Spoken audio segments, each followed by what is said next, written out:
if I told you that some of the greatest tragedies in our history could actually be our most powerful learning experiences? Welcome back to the channel. Today we're going to see how past and present hardships can teach us valuable lessons for a brighter future. So let's start by looking back at one of the greatest tragedies our ancestors faced, the 40 years of wandering in the desert. This story, as recounted in Numbers 13:14, tells us that this long and arduous journey was the direct result of a failure in faith.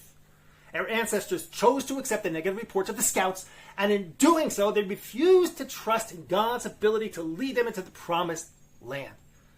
So what should have been an 11-day journey became a 40-year ordeal. Now, fast forward to Parashat Eikev that we read this week, in which Moses delivers a surprising message. He says, "Remember the long way that the Lord your God has made you travel in the wilderness these past 40 years, that he might test you by hardships to learn what was in your hearts, whether you would keep his commandments or not." Moses, curiously here, reframes the 40 years in the desert not as a punishment, but as a test, as a period of education. Moses wanted people to understand that their suffering was not in vain. It was a means to instill in them a sense of dependence on God and to prepare them for the future, a future where they would continue to rely on him even in times of abundance. Now let's bring this ancient wisdom into the present. The Hamas attack on October 7th is without a doubt one of the most devastating and painful events we have faced since the Holocaust. The losses are staggering, the pain is immense, and the future remains uncertain. It's easy to fall into despair. But just as Moses transformed the 40 years of wandering into a lesson for the future, we too must seek out the lessons within our current tragedy. So here are some crucial lessons I believe we can learn. Gradual change. Any changes to Israel's judicial system or other state pillars must be gradual and supported by a broad consensus. Hastily imposed changes can create division and resentment and weaken our ability to defend ourselves against external threats. Troops over technology. While technology is crucial, we must never substitute it for boots on the ground. Our defense should always rely on real soldiers, not just machines. Take threats seriously. When our enemies declare their intention to destroy us, we must take them at their word.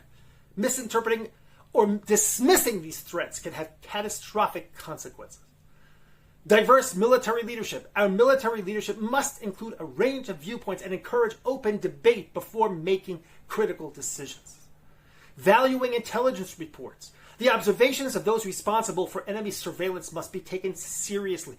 Ignoring these reports can lead to deadly oversights.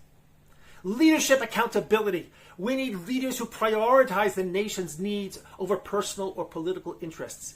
And when leaders fail, they must take responsibility and step down. Realistic military goals. Our leaders should avoid setting military objectives that are unattainable, according to experts. Setting achievable goals is key to success. Protecting civilians. The lives of innocent civilians must be safeguarded to the greatest extent possible, not just because of international law, but because it's the right thing to do as a moral people. Unity in peace and war. Just as we've come together during this time of war, we must continue this unity in times of peace. The solidarity we've shown must extend beyond the war and beyond the battlefield. Drawing inspiration from our soldiers who come from all walks of life have shown incredible bravery and unity. Their example should inspire us to rebuild our country together. So if we can unite, learn, and grow from this tragedy, we will not only overcome the challenges we face, but also ensure a brighter future. If you found this video inspiring and meaningful, don't forget to like, share, and subscribe for more insights. Shabbat